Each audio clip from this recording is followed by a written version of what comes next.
Shalom, bien-aimés internautes, frères et sœurs dans le Seigneur, peuple de Dieu sur le web, vous qui nous suivez à cet instant, vous qui aimez la parole du Seigneur, c'est votre frère, votre humble serviteur, le révérend Jean-Marie Tsimbandi Lankoulou, aumônier de l'Institut médical évangélique en sigle IME, en République démocratique du Congo, RDC, dans la province du Congo central et dans la cité Kimpese.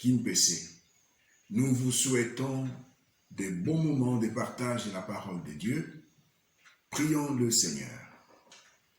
Dieu Tout-Puissant, Créateur de tous et tout, la gloire est à toi pour l'éternité.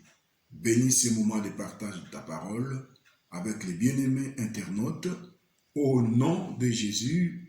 Amen. Voilà.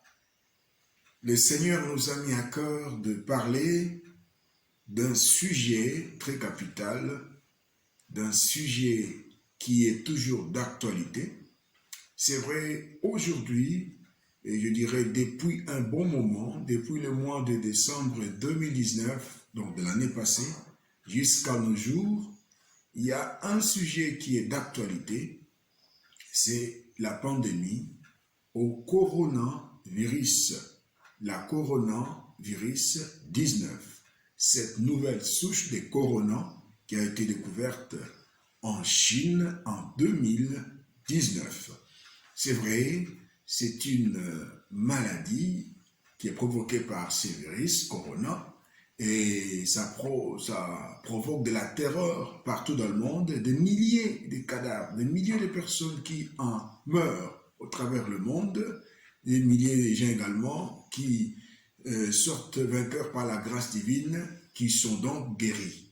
Bien-aimés, la coronavirus a aussi un bon aspect. Il y a un bon aspect aussi dans le contexte dû à cette pandémie. Je partage avec vous l'expérience de mon pays, la RD Congo. Je sais qu'à cause de la coronavirus, nous avons pu avoir 2 mois de gratuité d'eau et d'électricité. L'État nous a donné 2 mois. En tout cas, je le témoigne que depuis que je suis né, c'est la toute première fois de voir ça. Donc, c'est le bon côté du coronavirus. Vous savez que les familles, à cause du coronavirus, beaucoup de parents sont revenus à la maison. Il y a des enfants qui ne voyaient pas les parents parce qu'ils étaient trop pris par le travail. Beaucoup de parents n'avaient pas le temps pour leur famille, mais à cause de la corona, beaucoup ont maintenant le temps pour les familles. Eh bien, beaucoup de familles se sont reconstituées pendant ces temps de corona. Dans mon pays toujours, et précisément à Ime, où je suis aumônier, il y a le ministre de Santé, le ministre national, qui est venu faire sortir des malades insolvables seulement au temps des coronavirus. Donc il y a quand même des bonnes choses qui sont provoquées par la coronavirus 19. Et dans mon pays, il a été voté une loi qu'on ne peut pas déloger les locataires pendant cette période de confinement. Tout ça à cause du coronavirus. Mais bien aimés, si nous avons peur du coronavirus, je veux vous dire qu'il y a une réalité plus sévère qui date de très longtemps, qu'on appelle le mauvais cœur. Le mauvais cœur. Chez nous à Lingala, on dit Mutema Mabe, le mauvais cœur. Le mauvais cœur est plus dangereux que la coronavirus. Avec la coronavirus, lorsqu'on porte le masque ou le cache-bouche, on peut se protéger et protéger l'autre. Mais il n'en est pas ainsi pour le mauvais cœur. Le mauvais cœur est très dangereux. Même à 1 mètre, même à 1 millier de kilomètres, il peut détruire. À cause du mauvais cœur, on peut même se servir d'un téléphone pour détruire l'autre. Même à distance. Bien-aimés, avec la corona, en se lavant les mains, on se protège, on protège aussi les autres. Mais ce n'est pas le cas avec le mauvais cœur. Voilà pourquoi le thème que le Seigneur nous a mis à cœur, évitons d'avoir un mauvais cœur. Autrement dit, ayons un bon cœur. Je vous convie de lire avec moi 2 textes principaux. Matthieu 15, verset 19. Nous commençons par là-bas. Et nous lirons Luc 6, 45. Car c'est du cœur, c'est Matthieu 15, 19, car c'est du cœur que viennent les mauvaises pensées, le meurtre, les adultères, les impudicités, les vols, les faux témoignages, les calomnies. C'est du cœur. Nous allons dans Luc 6, 45. L'homme bon tire de bonnes choses du bon trésor de son cœur, et l'homme méchant tire de mauvaises choses de son mauvais trésor, car c'est de l'abondance du cœur que la bouche parle. Amen. Bien-aimés, comme je disais, les mauvais cœurs détruisent même dans les confinements. On peut être confiné, mais le mauvais cœur n'a pas peur du confinement. La Covid, avec le confinement, on peut la vaincre, mais pas le mauvais cœur. Vous savez, les mauvais cœurs peuvent vous détruire même à plus d'1 mètre, comme je disais. Et pourtant, la coronavirus, quand on a la distanciation sociale, on peut l'éviter. Mais le mauvais cœur est plus destructeur. En effet, Matthieu 15, 19 nous peint le tableau d'un mauvais cœur. Il nous peint le tableau d'un mauvais cœur où on trouve d'abord les mauvaises pensées. Tout commence par les pensées. Et dans la philosophie égyptienne, il est dit, la parole est une pensée qui devient acte. C'est-à-dire, si quelqu'un t'injurie, sache qu'il a commencé à penser à cela. Et chez nous, on dit, si quelqu'un t'injurie sous l'alcool, ce n'est pas l'alcool qui est la cause, mais ce sont des pensées qu'il a eues avant de prendre l'alcool. Et avec des pensées, on peut arriver à commettre des meurtres, des adultères, les faux témoignages, les calomnies, tout ça, ça commence par les pensées. Donc, ce passage de Matthieu est en train de peindre ce qu'un mauvais cœur et ce qu'on trouve dans le mauvais cœur.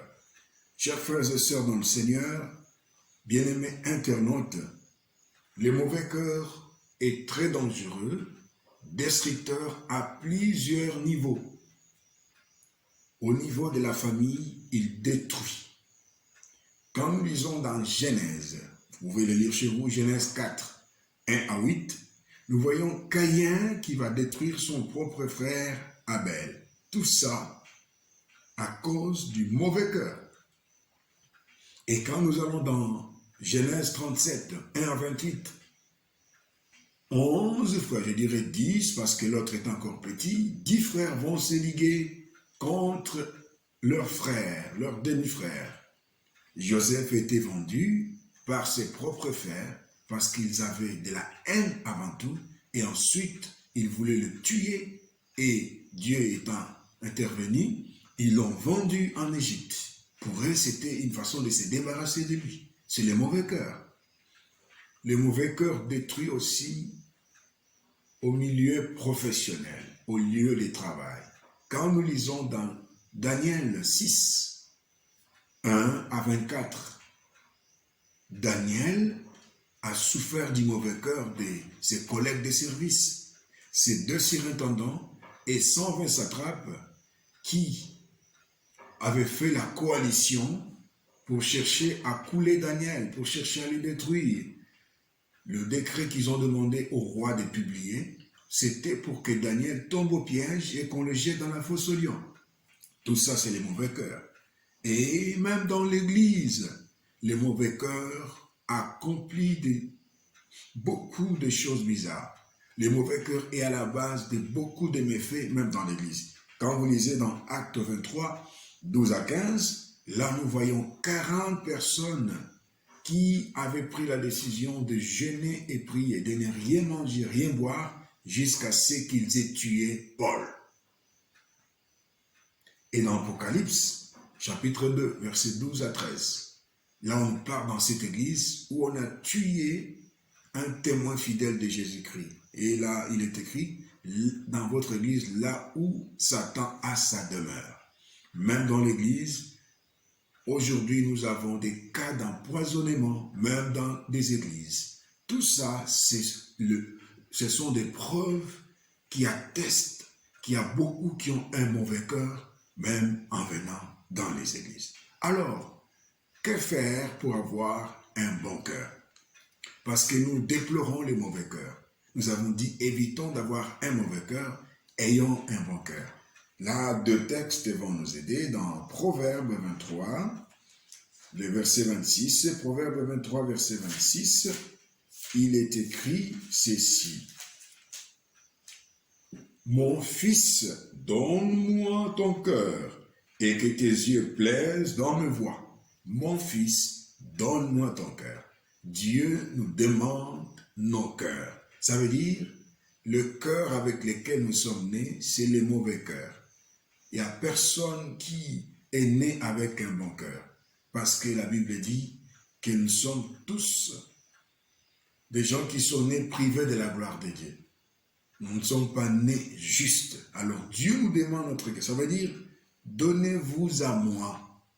Parce qu'il est écrit dans 2 Corinthiens 5, 17, si quelqu'un est en Christ, ou encore si quelqu'un vient en Christ, il devient une nouvelle créature. Les choses anciennes passent et toutes choses vont devenir nouvelles. Même le cœur va devenir nouveau. Voilà pourquoi nous avons le devoir de nous donner à Dieu. Nous avons le devoir d'accepter Jésus dans nos vies comme Seigneur et Sauveur. C'est lui qui a le pouvoir de transformer nos cœurs pour faire de cet ancien cœur un nouveau cœur, un cœur nouveau, un cœur transformé qui, en conséquence, nous permettra de poser des bons actes.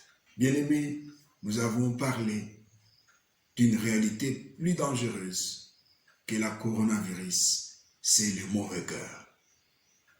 Laisse que le Seigneur nous aide. Si aujourd'hui même des pays entiers sont en train de souffrir à cause des mauvais cœurs d'un groupe de gens, s'il y a des guerres, certaines guerres politiques, c'est à cause des mauvais cœurs. Avant la coronavirus, les mauvais cœurs a tué. Pendant la coronavirus, les mauvais cœurs tuent. Après la coronavirus, il continuera à tuer. Voilà pourquoi Dieu nous interpelle. Ayons un bon cœur. C'est auprès de lui, par Jésus-Christ, que nous pouvons avoir un bon cœur. Que le Seigneur bénisse sa parole. Au nom de Jésus. Amen. Prions le Seigneur. Seigneur, merci pour ta parole. Laisse qu'elle produise des fruits dans nos vies et que tu en sois glorifié. Au nom de Jésus. Amen. Que Dieu vous bénisse.